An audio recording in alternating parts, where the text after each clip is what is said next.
સંખેડા તાલુકા સેવા સદનના compound wall પાસેથી Russell wiper નામના ઝેરી સાપનું રેસ્ક્યુ કરાયું. સંખેડા તાલુકાના બાદરપુર ગામના એનિમલ રેસ્ક્યુ ટીમના સચિન પંડિત દ્વારા આ સાપનું રેસ્ક્યુ કરાયું હતું. સંખેડા ખાતે આવેલ સેવા સદનના કમ્પાઉન્ડ પાસે રસેલ વાઇપર નામનો અત્યંત ઝેરી સાપ દેખાયો હતો. આ ઝેરી સાપ દેખાતા લોકોમાં ભયની લાગણી ફેલાઈ ગઈ હતી, જેથી તાત્કાલિક તેનું રેસ્ક્યુ કરવા માટે બહાદરપુર એનિમલ રેસ્ક્યુ ટીમના સચિનભાઈ પંડિતનો સંપર્ક કરાયો હતો. અત્રે સચિનભાઈ પંડિત દોડી આવ્યા હતા.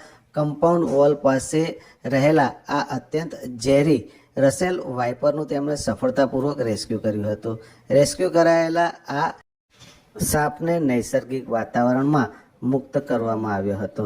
જે બાદ એનિમલ રેસ્ક્યુ ટીમના સચિન પંડિતે આ રસેલ વાઇપર સાપ અંગે અત્રે ઉપસ્થિતોને જરૂરી માર્ગદર્શન આપ્યું હતું.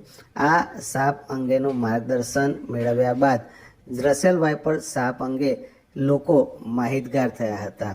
રસેલ વાઇપર અત્યંત ઝેરી પ્રકૃતિનો સાપ ગણાય છે.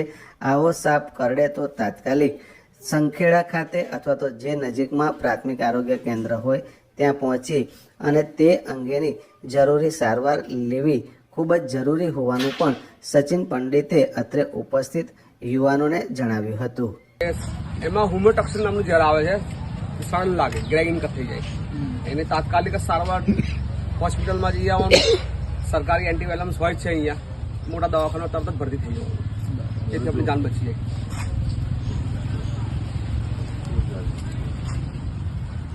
આવું કંઈ હોય જીવદાનું કાર્ય તમારે સંપર્ક કરો. અમારી બાદરપુર ટીમ છે, પીઓમભાઈ પણ જાણકાર છે.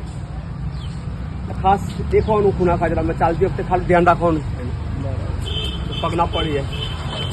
એટલે સાપ તો આપણને દેખીને ભાગી જાય, પણ આપણી એની ફિતરત કેવી, પગ પડે પોતાના બચાવ માટે જ બાઇટ કરે.